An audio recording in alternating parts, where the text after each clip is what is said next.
Bismillahirrahmanirrahim. Assalamualaikum warahmatullahi wabarakatuh. Saya Wibi Suryanti dari CKB Angkatan 8 akan menyampaikan jurnal refleksi 2 mingguan modul 1.1. Pada kesempatan kali ini saya akan mengambil model kelima, yaitu Connection, Challenge, Concept, Change. Model ini dikembangkan oleh Richard, Kranz, dan Morrison tahun 2011.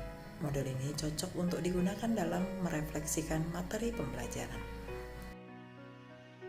Ada beberapa pertanyaan kunci yang menjadi panduan dalam membuat refleksi model ini, yaitu yang pertama, connection.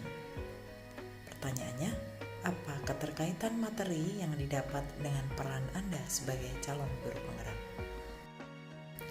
Selama 2 minggu ini, materi yang kami bahas dalam program Guru Penggerak tentang pemikiran-pemikiran Ki Hajar Dewantara dalam dunia pendidikan. Menurut beliau, pendidikan memberi tuntunan terhadap segala kekuatan kodrat yang dimiliki anak agar mampu mencapai keselamatan dan kebahagiaan yang setinggi-tingginya, baik sebagai seorang manusia maupun sebagai anggota masyarakat.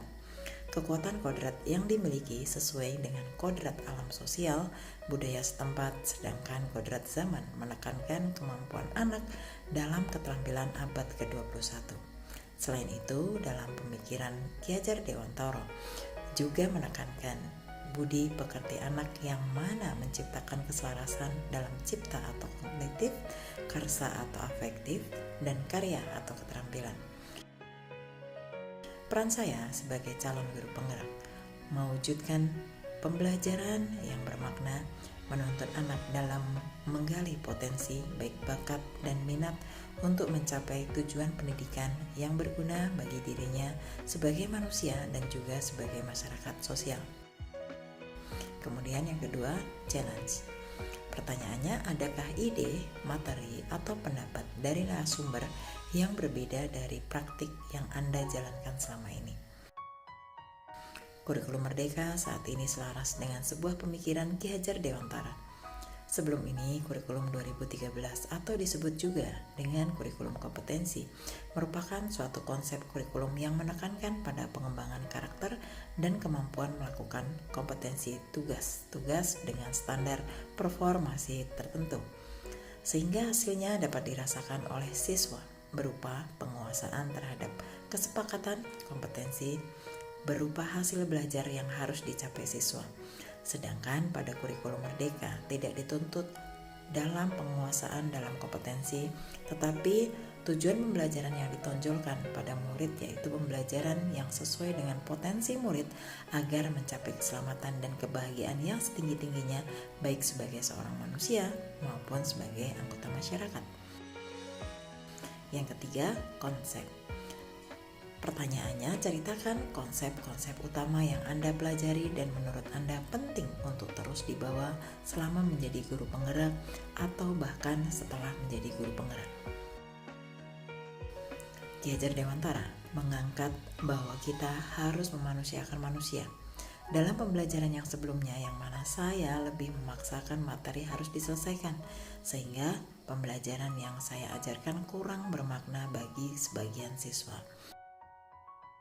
Dari yang sudah saya pelajari dalam modul 1.1, peran guru harusnya menuntun, bukan memaksakan, tetapi dikontrol agar tidak kehilangan arah dan membahayakan dirinya. Menuntun anak dalam menggali potensi bakat dan minatnya, menuntun anak dalam memilih proses pembelajaran yang sesuai dengan kodrat alam dan kodrat zaman saat ini.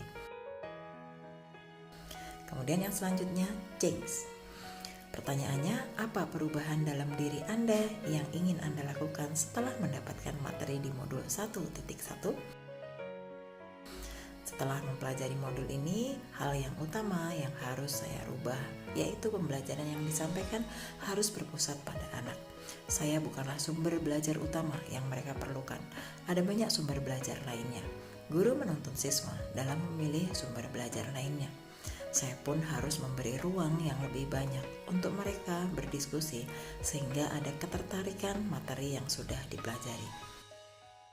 Mengingat materi bimbingan konseling ini materi yang banyak kaitannya dengan kehidupan sehari-hari remaja, sehingga saya berusaha agar lebih menanamkan ketertarikan atau meningkatkan ketertarikan anak terhadap materi ini, sehingga anak-anak termotivasi untuk mempelajari lebih bersemangat. Menghilangkan kebiasaan memberikan hukuman yang membuat siswa jera dan takut dengan saya sebagai guru, tetapi saya akan cenderung menuntun atau memberi contoh siswa untuk lebih berperilaku positif melalui teladan yang baik. Nah, demikian tadi jurnal refleksi Dwi Mingguan modul 1.1. Mudah-mudahan video ini bermanfaat untuk kita semua. Wassalamualaikum warahmatullahi wabarakatuh.